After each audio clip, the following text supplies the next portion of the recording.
Buenas tardes. Vamos a abrir la Biblia ahí en el Evangelio de Lucas, capítulo 11, para estar estudiando el tema que hemos titulado la oración contestada. Así vamos a titular esta meditación o esta predicación, la oración contestada, y obviamente por parte de nuestro Dios. Como bien decía nuestro hermano, lo que vamos a escuchar es palabra de Dios. Así que las condiciones que Dios pone en su palabra para contestar no las voy a decir yo, las va a decir la propia palabra, porque a veces nos quejamos que Dios no nos contesta, que Dios no nos escucha.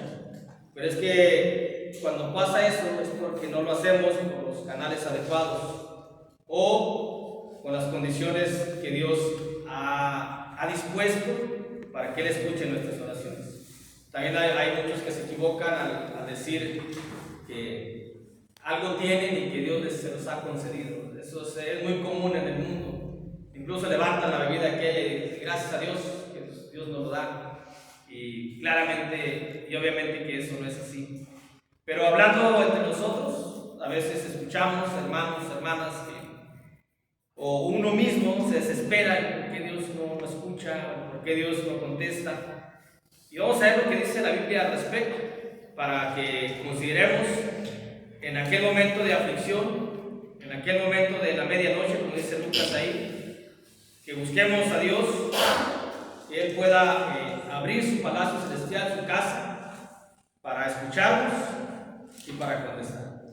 Dice Lucas capítulo 11, del versículo 1 al versículo 5 viene la indicación de cómo se debe de orar. Y del versículo 5 al versículo 8, que es donde vamos a leer, ahí viene una parábola, viene un ejemplo de cómo Dios contesta y por qué Dios contesta. Y las condiciones que uno debe de tener para que Dios conteste la oración aquella que por lo regular lo hacemos en situaciones amargas, aunque la Biblia aquí lo menciona claramente y específicamente en algo, pero nosotros también lo utilizamos en otra situación que puede ser válida para Dios. Dice ahí la Escritura, les dijo también, Lucas 11, del 5 al 8, ¿quién de vosotros que tenga un amigo va a él a medianoche y le dice, amigo, préstame 3 panes? Porque un amigo mío ha venido a mí de viaje y no tengo qué ponerle delante. Y aquel respondiendo desde adentro le dice, no me molestes, la puerta ya está cerrada y mis hijos están conmigo en cama. No puedo levantarme y dártelos. Os digo que aunque no se levante a dárselos por ser su amigo, sin embargo por su importunidad se levantará y le dará todo lo que necesita. Hay cuestiones en una parábola, hermanos, que no tienen que tomarse literalmente, cuestiones en una parábola. Pero por lo regular todo tiene un significado espiritual. Por ejemplo, no vamos a tomar literalmente que a medianoche va uno y toca al vecino. ¿Qué le puede decir si viene una visita en forma literal? Oye, pues ya es medianoche, ya vamos a dormir y mañana te ofrezco qué comer. Pero el significado de la medianoche, pues sabemos lo que significa. La medianoche es el momento más oscuro, que todos vamos a tener una medianoche en nuestra vida, o todos hemos tenido un momento más oscuro. Pero cuando leemos el contexto inmediato, superior, el signo de arriba, el Señor Jesús se enfoca en la tentación directamente. Pero creo que es permisible para la aflicción también y la enfermedad y la necesidad. Aunque la necesidad que da aquí es una necesidad básica, es el alimento. Bueno, pero vamos a ver qué se debe hacer para que Dios conteste la oración, conforme lo que hemos leído, del versículo 5 al versículo 8. Esa es la pregunta sobre la cual vemos nuestros asuntos a desarrollar. Y vuelvo a mencionar, hermanos, no lo digo yo, lo dice la Biblia. Lo primero que debemos hacer conforme al contexto superior es que se debe hacer la oración como Jesús enseña. Es lo primero que tenemos que hacer. Debemos hacer la oración como Jesús enseña. Jesús es el maestro, Jesús es de quien ha dejado la indicación, y para que Dios pueda contestarme o escucharme en el sentido de ponerme atención, tiene que ser por los canales adecuados, que debe de ser. No voy a orar yo como yo quiera, como a mí me plazca. Voy a orar como Jesús me ha enseñado. Así es como vamos a orar. Porque puede haber confusión, nos confundimos, Padre, casi siempre nos confundimos en eso. Pero si le ponemos o le quitamos, la oración no es como Jesús nos la ha enseñado. Cuando uno va, más ahorita que está en las redes sociales o que está en internet, cuando uno va a solicitar un crédito o un envío hacia el ejido, que esto se presta para nosotros. No sé si lo hayan hecho ustedes, el formulario por medio del internet. Nos piden el número en ocasiones de la casa. Y uno dice, ¿pero por qué? Pues si le pongo ese diagonal N, o sea, sin número, domicilio conocido el cambio. Y luego uno le pone continuar y no, nos regresa. Y se pone ahí campo requerido. Si tienes que ponerle forzosamente. Yo lo que hago es de que tengo el plano de la casa, de ahí donde están los terrenos. Este es el número, se lo pongo y ya vale. Pero no me permite continuar si el campo no está cubierto. Es el espacio, tengo que cubrirlo. En la oración también tenemos que cubrir todos los espacios que Jesús nos ha enseñado cómo debemos de orar. No debemos excluir alguno de ellos, porque entonces sería una oración incompleta en el ordenamiento y en la estructura. Como cuando uno va a meter una solicitud laboral, si algo le falta, ¿sabes qué? Te la regresa. No, es que complétala, porque así no lo acepta el sistema. Y uno no sabe qué ponerle, o le pone otras cosas y el sistema no la acepta. Jesús no es un sistema, pero Jesús nos ha dejado cómo debemos orar. Y no vamos a orar como uno quiera, como a uno le plazca. Tampoco debemos de quitarle honra y gloria a quien la tiene. El Padre es uno y Jesús es el otro, Jesús es el Hijo. La iglesia no es del Padre, la iglesia es del Hijo. ¿Quién dio la vida para que se formara esta iglesia? El Hijo, el Padre no. A veces le damos honra al Padre, decimos, Padre, estamos en tu iglesia, cuando no es la iglesia del Padre. Por eso se llama, o es posesión iglesia de Cristo. Por ello a veces Dios no contesta la oración porque o no entendemos la palabra o nos entercamos a querer orar como queremos nosotros. Entonces si no hay humildad para hacerlo como Dios quiere, pues obviamente Dios no va a contestar aquella oración que hagamos. Y esa oración puede ser en vano, porque tenemos que hacerlo como Dios lo ha mencionado. Aquí el Señor Jesús nos dice claramente, el tiempo que tenemos ya en el cristianismo debemos de saber cómo orar. La oración va dirigida al Padre en el nombre del Hijo. Cuando nos reunimos aquí, nos reunimos en el nombre del Hijo para honrar el nombre del Padre. A veces decimos, Padre, estamos reunidos en tu nombre. No estamos reunidos en el nombre del Padre, estamos reunidos en el nombre del Hijo. Así dice Mateo 18, donde estén nosotros reunidos en mi nombre, ahí estoy yo. Entonces esas cuestiones tienen que estar claramente establecidas en la oración, en la estructura de la oración, porque si no, no va a ser recibida por el Señor Jesús para hacérsela llegar al Padre, porque es quien es, al fin de cuentas, primero llega Jesús, porque en el nombre de Él o por la autoridad de Él, y luego Él, al ver que esté bien y conforme a la voluntad de Dios, la hace llegar al Padre y espera la voluntad del Padre para ver si nos contesta, nos concede aquello que hemos pedido. Que dice la carta de Juan, que si uno pide conforme a la voluntad de Dios, pues todo le será dado. Pero a veces no pedimos con la voluntad de Dios. A veces pedimos frivolidades. A veces no pedimos cuestiones para nosotros eternas, espirituales, perdurables. A veces pedimos algo frívolo. Frivolidades son pasajeras. Como el canto caminaré con mi Señor. El mundo ofrece frivolidades y a veces pedimos frivolidades cuando son del mundo. Así que tenemos que considerar muy bien eso. Eso es lo primero que tenemos que hacer para que Dios, el Señor o el Padre eterno conteste la oración. Y luego, número 2, ¿qué se debe hacer para que Dios conteste la oración? Se debe ser amigo del Padre. Así lo menciona la Biblia. Y qué gran bendición tener un amigo que nos habla a las 12 de la medianoche o a la 1, a las 2, 3 de la mañana. Y luego para pedirle algo. pero al menos tener la confianza de ir a tocar de la puerta a aquel amigo. Porque, bueno, cualquiera va y toca una puerta a esa hora si no hay confianza.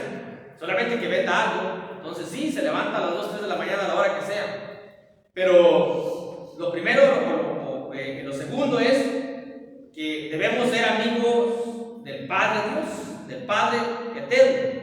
Aquí el amigo es el Padre, aquí no es Jesús, aquí en el versículo 5, porque Él está diciendo, ¿quién de vosotros que tenga un amigo va a la medianoche y le dice, amigo, préstame 3 panes?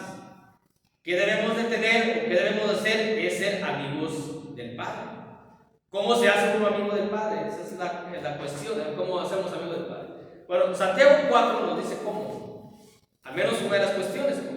Santiago 4, en el versículo 4 nos va a decir cómo. Porque Dios no nos va a contestar a nosotros, porque sería una injusticia de Dios que conteste una oración que uno haga y le conceda todo lo que uno quiere cuando uno no anda conforme a sus palabras, a su palabra, a su voluntad, a sus mandamientos. Por eso en Santiago 4, versículo 4 nos dice, oh almas adúlteras, ¿no sabéis que la enemistad del mundo es enemistad contra Dios? El Señor Jesús lo dice. Alguno tiene un amigo. ¿Cuándo tenemos un amigo? Cuando nos bautizamos, el Padre nuestro amigo. Tenemos que conservar esa amistad con Dios. Amigo en el sentido de amistad conforme a la parábola que estamos leyendo. Lo tenemos. ¿Cómo lo conservamos? Cuando andamos en el camino del Señor Jesucristo. Pero si a mí me gustan las cuestiones del mundo, ¿no sabéis que la amistad del mundo es amistad contra Dios? Cualquiera, sea la posición que supuestamente pueda decir que tiene, es decir, que predique, que haga otra cosa, cualquiera que quiera ser amigo del mundo, se constituye enemigo de Dios.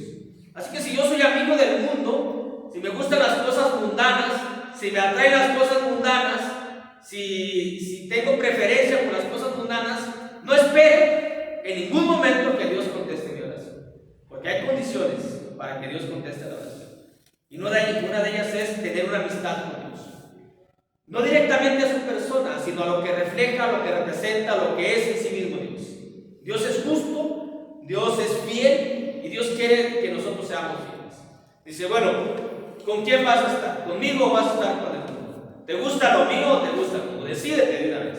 Pero si tú te gusta el mundo, entonces no me pidas a mí, pídele a Dios. Pídele a Él que te dé. ¿Qué necesitas, salud? Pues dile al mundo que te dé salud. ¿Qué necesitas? Dile, o sea, ¿estás conmigo? Dice Dios. Por eso tenemos que ser amigos de Dios. Y para ser amigos del Padre, el Padre Dios, la carta, el Evangelio de Juan nos dice cómo ser amigos de Jesús. Si alguno oye mis palabras y las halle, Juan 15, por ahí, los mandamientos. Pero aquí claramente está enfocándose al Padre, lo que estamos leyendo en Lucas. Y se requiere que seamos amigos o que tengamos una amistad con el Padre eterno. Y esa amistad se va a lograr cuando nosotros dejemos los gustos carnales y mundanos y entonces tengamos gustos espirituales. Y nos guste y tengamos más afinidad con las cuestiones espirituales. Ahí mismo en Santiago, capítulo 2, versículo 20, se debe ser amigo del Padre.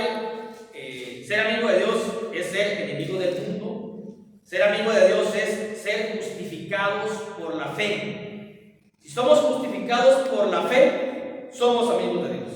Si no somos justificados por la fe, no somos amigos de Dios. Y si no somos amigos de Dios, aquella molestia, la importunidad que dice ahí Lucas, realmente va a ser una molestia para Dios.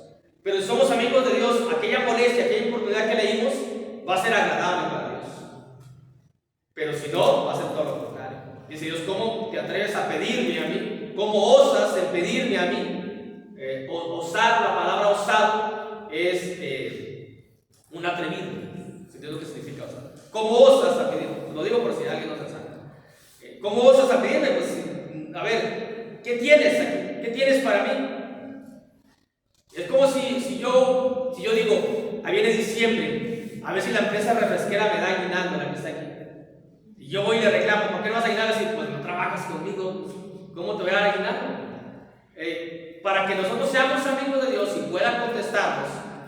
primeramente para que escuche y pueda contestarnos, porque todavía falta algo de esto. Si él contesta o no, depende de la voluntad de Dios. Pero primero tenemos que tener una amistad, una afinidad con Dios. Y esa es la verdad, el que seamos justificados por la fe. Dice Santiago capítulo 2, versículo 20 al 23, nos habla de un personaje que fue llamado amigo de Dios. ¿Quién fue llamado amigo de Dios? O el único que fue llamado amigo de Dios es Abraham. Dice, mas ¿quieres saber, hombre vano, que la fe sin obra es muerta? Dice el versículo 20. ¿No fue justificado por las obras Abraham, nuestro padre, cuando ofreció a su hijo Isaac sobre el altar? ¿No ves que la fe actuó juntamente con sus obras y que la fe se perfeccionó por las obras? Y se cumplió la escritura que dice, Abraham le creyó a Dios y le fue contado por justicia y fue llamado amigo de Dios. ¿Cómo podemos ser llamados amigos de Dios? Para tener esa amistad, para tener la confianza y aquel momento lúgubre o aquel momento oscuro en nuestra vida, tocarle la morada celestial a Dios por medio de la oración, decirle, Padre, ayúdame, necesito de ti, tengo esta necesidad. Pero ¿cómo lo podemos hacer si no somos justificados por la fe? Va a salir Dios enojado, tal vez molesto, si siendo justificados, lo que leímos en Lucas no salió. De adentro responde nada más.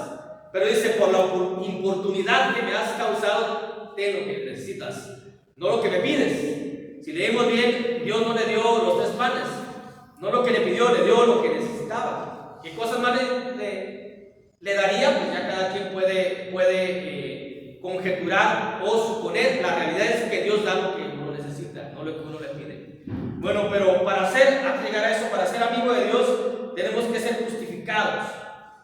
Entonces, si no somos justificados, tenemos es algo vana nuestra fe. La fe tiene que ser manifestada, tiene que ser demostrada, tiene que ser reflejada. ¿Cómo la reflejó Abraham para que fuese justificado al ofrecer a su hijo en sacrificio algo que Dios le pidió? No lo ofreció, es algo de error. Dios le pidió a su hijo, es distinto, pero no se lo negó, porque tenía una fe. Dice Hebreos que la fe de Abraham dice, es que si yo le quito la vida a mi hijo, Dios tiene el poder para volvérsela a dar. Esa era la fe que tenía. Así que cuando levanta el cuchillo aquel, le dice una voz, detente, ahora sé que no me han negado a mí. ¿Cuándo fue justificado? Hasta que lo iba a hacer, porque llegaron al monte aquel, que luego la historia nos menciona que es el monte Moriah, lugar donde fue crucificado Jesús. Ahí donde iba a ser sacrificado Isaac, donde fue crucificado Jesucristo. Y la Biblia nos menciona que juntó toda la leña para el holocausto, encendió fuego y amarró a su hijo. Y todavía no era justificado ahí. Fue justificado cuando levantan la mano y le dice Dios, detente, ahora sé. Es decir, Dios ya sabía, pero con esa frase, ahora sé, es decir, que no me han negado lo que me pido. Porque a veces uno puede tener la intención. Yo tengo la intención de hacer tal o cual cosa que Dios me dice, pero nomás queda en mi intención. ¿Cuándo voy a ser justificado? Cuando Dios ve realmente que yo lo hago, que yo le estoy demostrando. Por eso es lo que estamos leyendo ahí en Santiago. ¿No fue justificado por las obras Abraham, nuestro padre, cuando ofreció a su hijo Isaac sobre el altar? ¿No ves que la fe de él actuó juntamente con sus obras? La fe sin obras es una fe muerta, es una fe vana. Nuestra fe tiene que llevar obras. ¿Cuál obra? Estar aquí es una manifestación de nuestra fe. El que estemos reunidos es una manifestación de nuestra fe. El que estemos orando en nuestra casa es una manifestación de nuestra fe. El que estemos participando de mandamientos, con eso estamos demostrando que tenemos fe. Entonces, si demostramos que tenemos fe, somos justificados por el Señor, por nuestro Dios, obviamente teniendo la sangre de Jesucristo. Sin Jesús nada puede hacerse, y entonces tenemos una amistad con Dios. Entonces tenemos la confianza para entrar a su morada celestial e importunarlo a medianoche, que obviamente en el cielo no hay medianoche, ¿verdad? Tiene un significado simbólico para nosotros, pero para poder visualizar nosotros, para que podamos entender, Jesús enseña por parábolas para que se nos haga mucho más fácil. Así que Dios contesta, o el Padre contesta la oración aquella que le hagamos, cuando lo hacemos como Jesús nos ha enseñado, cuando somos amigos del Padre y cuando reconocemos lo que es la medianoche. Cuando reconocemos lo que es la medianoche. Es lo que dice ahí Lucas versículo Lucas 11, del versículo 5, que empezamos a leer, dice, les dijo también, ¿quién de vosotros que tenga un amigo va a él a medianoche? Ya mencionamos la medianoche, pues es el momento más oscuro que puede haber. Y todos vamos a tener un momento más oscuro.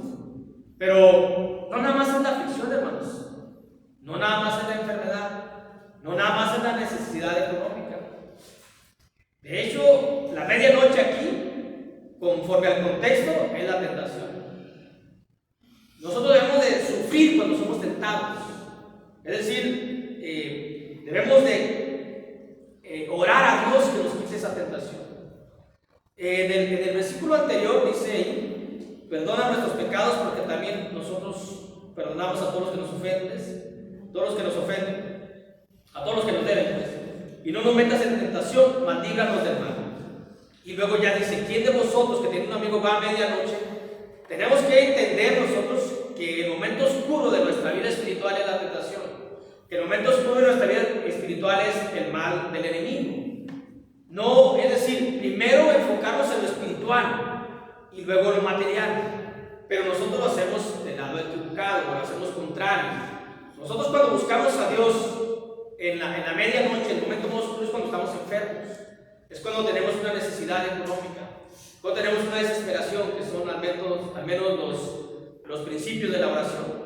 Sin frivolidades, no le pedimos a Dios economía. ¿Por qué no le pedimos a Dios economía? Porque Dios nos da la respuesta. Busca primeramente el reino de su justicia y lo demás te será dado por añadidura. Es decir, aquí a Dios no se le pide por las necesidades básicas de la alimentación, del vestido de la casa. Dios no dice, es que tú no puedes tener, más busca primeramente el reino. ¿Cuál es el reino de la iglesia? ¿Cuál es el reino? La palabra, entender todo lo del reino. Entonces, las necesidades básicas para la existencia humana, Dios nos la va a dar. Por eso aquí no hay un pedimento, aunque aquí dice 3 panes. No hay un pedimento en cuanto hacia algo personal. Realmente es algo que la parábola nos enseña cuestiones para nosotros considerar. Y una de las cuestiones que debemos de considerar es la medianoche. Si queremos profundizar más en esta pequeña parábola, si queremos utilizar los 3 panes, el número 3 ya sabemos lo que significa el número 3. Padre, Hijo, Espíritu Santo, la deidad. No puede ser otra más que la deidad. Pero a veces no pedimos el Espíritu Santo. A veces no pedimos a Dios más, dame más. Cuando hay un canto, dice más de Jesús deseo tener. Hay un canto por ahí que casi no cantamos. O no sé si lo hemos cantado alguna vez aquí. Dice más de Jesús deseo saber, más de su gloria. No, si lo hemos cantado. Más de su gloria y poder ser. Pero a veces no pedimos eso. Nos hincamos, nos postramos cuando hay una necesidad muy apremiante hacia la salud o hacia una desesperación. Pero lo primero que debemos entender en la medianoche es la tentación. Todos vamos a ser puestos a tentación. Incluso puede ser la prueba también. La prueba aquella que no sabemos cómo salir avante, pidámosle a Dios. Por eso dice Dios en Santiago capítulo 1, si alguno tiene falta de sabiduría, pídale a Dios cuando estéis pasando por diversas pruebas. ¿Por qué estoy pasando por estas pruebas? Yo no voy a explicar lo que significa Santiago ahí. Cuando dice en versículo 1, Santiago 1:1, que esa carta era dirigida a los dispersados, a los dispersos, dice, a los que estaban en Jerusalén y se fueron.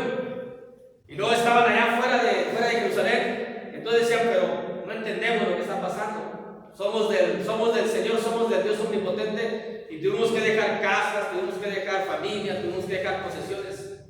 ¿Y por qué? Entonces, ¿de qué se trata esto?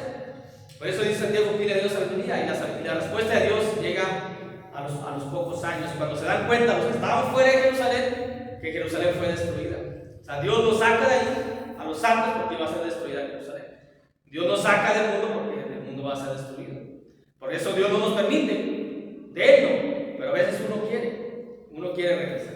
Bueno, esa medianoche sí es tentación, es prueba, es el mal espiritual, pero también son quejas como enfermedad y carencias. También lo puede uno aplicar, hermanos, también, porque es algo muy oscuro, como quieran entender, con la B o sin la B. En la gramática se escribe es válido ambas palabras, obscuro u oscuro. Pero si lo buscamos. Ahora, debemos entender la medianoche, que es tentación, prueba, aflicción por enfermedad y todo eso. Pero entender significa que algún día vamos a pasar por dicha situación. Que ahorita puede ser que goce de buena salud, de buena economía, puede ser que goce de buen camino espiritual, que no he tropezado, estoy bien, ahorita estoy bien con Dios. Entonces puede ser que por eso me desvíe poquito, puede ser que por eso me empiece a hacer amigo de las cuestiones mundanas. Entender la medianoche significa que algún día voy a necesitar fuertemente a Dios, aunque siempre lo necesitamos, pero algún día va a llegar una oscuridad fuerte a mi vida, que lo voy a necesitar grandemente, urgentemente. Pero si no he sido amigo de Dios en el transcurso de mis días terrenales, ¿con qué cara lo voy a presentar ante el palacio de Dios? Eso es entender la oscuridad. Entender la oscuridad de que lo voy a necesitar a Dios. En un momento de mi existencia terrenal lo voy a necesitar porque lo voy a necesitar. Y cuando llegue ese momento, ya debí haber recorrido mi vida cristiana en amistad con Dios, enemistado del mundo. No al revés. Porque luego cuando me presente ante Dios, ¿con qué cara? ¿Cómo le voy a decir? ¿Cómo le voy a querer exigir? A veces le decimos, Dios no me contesta, Dios me contesta. Bueno, ¿cómo has andado? ¿Has caminado por Dios? ¿Has sido justificado? ¿Cómo está tu fe? ¿Has demostrado tu fe a no faltar a la reunión? ¿Has demostrado tu fe al orar constantemente? ¿Has demostrado tu fe al hablar como debe de ser? ¿Has demostrado tu fe a decir, sigo a Cristo? No sigo al mundo, como entonábamos ahorita el canto. O sigues al mundo, o sigues las tradiciones, o sigues las costumbres. Porque sí, ahorita se te hace fácil decirle a Dios, ¿por qué no me contestas, Dios? Si tanto que te estoy pide y pide, pero ¿qué has hecho antes de pedirle a Dios? Porque, vuelvo a mencionarlo, si yo voy y quiero cobrar la quincena en un centro comercial, va a decir, tú aquí no trabajas. Si yo llego a mi casa y exijo comida, y me dice mi esposa, ¿qué te voy a dar de comer? Pues si no provees nada. Si yo digo, oye, pues necesito agua caliente, pues compra el gas. Es decir, algo tenemos que hacer para poder recibir algo. ¿Qué Dios nos dice? Dios nos dice que tenemos que caminar con Él, andar con Él, amistad con Él, enemistados del mundo, para cuando se presente la oportunidad, entonces ahora sí, Dios, pues, tengo algo apremiante, que ya lo sabes, pero Él quiere que uno se lo diga. Entonces Dios, aunque sea inoportuno por la hora, esa palabra inoportuno, ¿por qué es inoportuno? No por la hora que Dios haya en la oscuridad, sino porque es inoportuno porque cuando estoy bien no le pido a Dios. Por eso es inoportuno, es ahora sí, y vienes con tu problema. Como cuando estabas bien y que podías adorarme, podías alabarme, no lo hacías. Por eso es algo inoportuno. Y así somos en ocasiones. Nos olvidamos de orar. Pero cuando hay un problema, hermanos, oramos cada 5 o 10 minutos. Es más, nos hincamos, es más, nos postramos. Pero hemos agradecido a Dios cada 5 o 10 minutos. Nos hemos hincado para agradecer a Dios. Nos hemos postrado para agradecer a Dios. A veces no lo hacemos, pero cuando tenemos un problema. Bueno, así que tenemos que, para que Dios conteste la oración, se debe de hacer la oración como Jesús enseña. Se debe ser amigo del Padre de Dios. Se debe reconocer la medianoche. Reconocer que algún día lo vamos a necesitar y en ese momento Dios va a estar. Y reconocer de que tenemos que ser amigos de Dios, porque cuando lo necesitamos, pues es como ahorita. El juicio no lo vemos, no vemos el juicio. Pero sabemos que va a llegar. Pero a veces no reconocemos el juicio, porque sabemos que va a llegar y decimos, pues Jesús es nuestro abogado, sí, pero ¿cómo vamos a llegar con Él? Si hicimos la voluntad del Padre o no, porque si no hicimos la voluntad del Padre nos va a decir apartados de mí, hacedores de maldad. Entonces, si tenemos un comportamiento distinto a como Jesús nos ha enseñado, no reconocemos el juicio. Si tenemos un comportamiento distinto a no andar con Dios, no reconocemos la oscuridad. La oscuridad va a llegar aquí. El momento triste para nuestra vida va a llegar. ¿Y qué nos va a ayudar? Puede haber un momento de gran amargura, de gran tristeza, cuando un ser querido parte. Y luego la Biblia dice en la carta a los Corintios que Dios es Dios de toda consolación. ¿Qué nos va a consolar? Si no tenemos a Dios como amigo. Bueno, lo último, se debe conocer al amigo, es decir, a Dios, al Padre. Debemos de conocer. Y cuando uno conoce a Dios el Padre, por medio de su palabra, obviamente. Entonces sabemos qué podemos pedirle o qué debemos de pedirle cuando uno conoce al Padre. Cuando no lo conocemos, pedimos cosas que no tienen que ver con la permanencia de nuestra vida en la eternidad, sino que buscamos nada más las cuestiones físicas, materiales aquí, y buscamos la comodidad aquí, sabiendo de antemano que esas comodidades que tenemos aquí las vamos a dejar. Pero cuando conocemos a Dios, cuando conocemos al Padre, cuando sabemos lo que Dios quiere darnos a nosotros, entonces nuestro enfoque está en lo espiritual. Padre, ayúdeme a no caer. Padre, si tropiezo, levánteme. Padre, no me suelte de su mano. Usted tómeme su mano. No, yo no me tomo de su mano. Yo no me tomo de la mano de Dios. Un día lo dije, ¿por qué nosotros no debemos de tomarnos de la mano de Dios, sino pedirle que nos tome de su mano? Bueno, lo voy a ver eso, para que no se acuerde. Iba la mamá y el hijo a atravesar un río. Estaba turbulento el río. Entonces la mamá le dice al hijo, no te sueltes de mi mano. Dice, no, mamá, usted tómeme de su mano, porque si yo veo el peligro o la corriente me puede llevar, yo me puedo soltar. Pero si usted ve el peligro, usted no me va a soltar. Es más, usted se va conmigo, pero yo sí me puedo soltar o la corriente me lleva. Por eso uno dice, Dios, usted tómeme de su mano, porque si Él me toma de su mano, donde esté Dios voy a estar yo. Y si yo me tomo de su mano, a veces las corrientes del mundo me van a llevar y voy a ser arrastrado. Por eso uno le pide a Dios que Dios sea el que lo tome. Entonces debemos de conocer al amigo, a Dios, para saber que tenemos a quien buscar. Es una gran bendición, hermanos. Esto es una gran bendición. En el momento de la oscuridad tenemos a quien recurrir nosotros. Aquel que puede, quiere, tiene el poder y tiene las ganas de concedernos a nosotros. Dice ahí, ¿quién de vosotros que tenga un amigo? Tenemos un amigo nosotros que es el omnipotente. Y eso debemos de verlo como algo grande, como una gran bendición. El hecho de que diga la Biblia, ¿quién de vosotros teniendo un amigo? Dice, ya eso ya es, que la Biblia me dice, tienes como amigo al Padre, ya eso. Pase de lo que pase ya. Entonces puedo decir lo que dice Habacuc. ¿Qué dice Habacuc? Al final, aunque las vides no den su fruto, aunque las higueras no den su fruto, aún yo seguiré confiando en Jehová, el omnipotente, el eterno. ¿Por qué? Porque lo tiene como un ser el cual puede recurrir, como un refugio, como algo a quien ir. Pero si no tenemos a Dios como amigo, no tenemos absolutamente nada. Eso es lo primero. Debemos de conocer cómo es Dios, cómo es el amigo. Y ya con eso nos da conocimiento de que tenemos a quien buscar, y eso es una gran bendición, y eso tenemos que valorarlo y conservarlo, porque siempre lo vamos a necesitar, para saber que la importunidad no le molesta. ¿Dónde está? En el versículo 7, donde dice, el versículo 8 dice ahí, os digo que aunque no se levante a dárselos por ser su amigo, sin embargo por su importunidad se levantará. Y vuelvo a decir, la importunidad a veces porque nomás nos acordamos en la necesidad, somos inoportunos, ¿no? Y luego a medianoche, sabemos que en el cielo no hay medianoche, ya es pura luz, pero medianoche es la aflicción. Es decir, ahora sí estás afligido, ahora sí vienes, pero no le molesta a Dios. Cuando caminamos con Él, cuando somos amigos de Dios, no le molesta. ¿Alguna vez nos han ido a molestar a medianoche? ¿Y saben quién es? Dice, no, salgo, déjalo que se canse, ahorita se va. Que inoportuno, dice. Y no le concede a uno. Aquí Dios tampoco sale, pero no lo concede.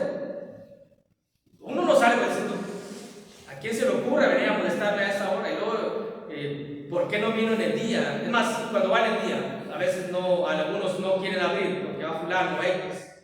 Ahora Dios no nos abre su casa y dice, ya está cerrado, ya la puerta está cerrada y mis hijos están conmigo, no puedo levantar mirarlos. Le hace como una pregunta. No encuentro ahí donde, la pregunta empieza en el versículo 5, ¿quién de vosotros? Y termina hasta allá, en el versículo 7. Pero dice que os digo que aunque no se levante a dárselos por ser su amigo, sin embargo por la importunidad se levantará, dice la Biblia, y le dará todo lo que necesite. Todo, la palabra todo lo que necesite. Cuando uno conoce al amigo, uno sabe que Dios se va a levantar, es decir, nos va a atender y nos dará lo que necesitemos. No le dio los 3 panes, no, tampoco se los envió, no le dio lo que pedía. Cuando uno está bien con Dios, cuando uno hace la oración correctamente, como correctamente no es que hable uno palabras bonitas, simplemente que hable uno el orden que Jesús estableció. Cuando uno es amigo de Dios y cuando uno reconoce, es decir, vive reconociendo que en algún momento va a necesitar a Dios siempre, es cuando se le requiere la oportunidad, entonces uno le pide a Dios y Dios no le da a uno lo que uno pidió, Dios le da a uno lo que uno necesita. Es distinto eso también, es muy distinto. Esto es lo que tenemos que ver aquí, porque a veces le pedimos a Dios algo y nos da otra cosa, y yo te pedí eso, Dios. Dice Dios, pero es lo que necesitas. ¿Para qué te doy aquello si te vas a echar a perder? Dios nos da a nosotros lo que necesita y nos da todo, güey. Ahí dice la Biblia en el versículo 7, versículo 8, y se levantará y le dará todo lo que necesite. Así es Dios. No nada más nos da lo que pedimos, sino nos da lo que necesitamos. Aunque hay que reconocer que a veces necesitamos disciplina, a veces necesitamos corrección, a veces necesitamos que Dios, como coloquialmente decimos, nos estire las orejas. A veces lo necesitamos. Y a veces no pedimos eso, que también deberíamos de pedirlo. En cada pedimiento de perdón de pecados, uno debe decir, y si en algo necesitamos corrección, corríjanos, que nos corrija Dios. Que no nos gusta la disciplina, pero es necesaria. Porque cuando yo soy disciplinado, significa que tengo el amor de Dios. Porque Dios al que ama, lo disciplina y azota a todo aquel que recibe como hijo. Es el amor que Dios tiene. Dios no es padre como nosotros, seres humanos. Nosotros, como padres, vemos a nuestros hijos y como hay más posibilidades que antes, decimos, yo quiero que mi hijo tenga lo que yo no tuve. Y le damos, y le damos, y le damos, y lo echamos a perder en ocasiones. Y cuando se necesita darle algo al hijo, que es una disciplina, una corrección, no se lo damos. Tenemos corazón de pollo, como coloquialmente decimos aquí. Y Dios nos da lo que necesitamos. Así que si yo le pido a Dios algún tipo de frivolidad para mi vida, tal vez no me lo conceda, porque Dios lo que nos va a conseguir son cuestiones espirituales. Todo lo que necesitamos para llegar a la eternidad es lo que nos va a conceder. Pero tenemos también la confianza en que todo lo que le pidamos a Dios nos lo va a conceder siempre y cuando sea conforme a su voluntad, porque conocemos quién es Dios, porque no nos debemos de aferrar a las cuestiones humanas. Tenemos un tipo de sufrimiento, Dios nos va a ayudar. ¿Cómo nos ayuda Dios? ¿Cómo le ayudó Dios a Pablo cuando Pablo le ruega 3 veces? Ya estudiamos en los varones que literalmente 3 veces. Y nosotros no, ¿verdad? Nosotros le rogamos y le rogamos y le rogamos, aunque nos diga, bástate mi gracia, y le seguimos rogando. ¿Cómo le ayudó? Ahí Dios al apóstol Pablo, diciéndole, es mucho más importante mi gracia que tu salud física. Así puedes tener mucha salud si te pierdes. Es mucho más importante mi gracia. Pero eso cuando lo entendemos, cuando hemos crecido. Eso lo entendemos cuando conocemos quién es Dios. Entonces Dios nos da todo lo que necesitamos para llegar a su presencia. No necesariamente todo lo que necesitamos para vivir aquí físicamente. Lo único que necesitamos aquí físicamente es lo básico, que es el sustento, el vestir, el calzar y un hogar. Y eso nos lo da Dios, no aquí, no porque se lo pidamos. Eso nos lo da Dios por consecuencia o añadidura de buscar primeramente el reino de Dios, la iglesia y su justicia, andar en justicia. Así que, hermanos, si en algún momento nosotros le pedimos a Dios y vemos que Dios no nos contesta, no le digamos por qué, no lo cuestionemos, veamos nuestra vida. Primero, a ver, ¿qué he hecho? ¿Cómo he venido haciendo?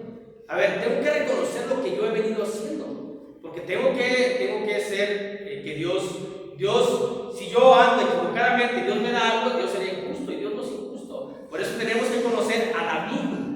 Sabemos que Dios es justo y que Dios paga conforme a lo que cada uno haya hecho. Sabemos que todo el trabajo para Dios no es en vano, siempre traerá grande recompensa. Pero si no trabajo, pero si no he hecho, pero si no me esfuerzo, pero si no ando conforme a los mandamientos, entonces ¿cómo puede darme Dios algo?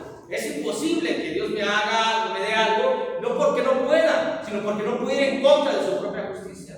Cuando uno está en una situación agobiante y que siente que Dios lo ha abandonado, examinemos primeramente nuestra vida y luego veamos cómo estamos a decir, es que realmente sí me está ayudando, lo que pasa es que no lo veo, lo que pasa es que no lo percibo, lo que pasa es que estoy ciego, lo que pasa es que yo veo lo material y no veo lo espiritual. Varias cosas tenemos que considerar para entender que a veces Dios, muchas de las veces, no contesta las oraciones. Dice el mismo en el Evangelio de Juan, y sabemos que Dios no escucha a los pecadores. Ni siquiera los escuchan. Porque la oración es abominable, dice allá en el libro de Proverbios. Eso le parece algo a Dios aberrante, que siendo yo pecador, me dirija ante Dios. Eso es algo que no es aceptable para Dios.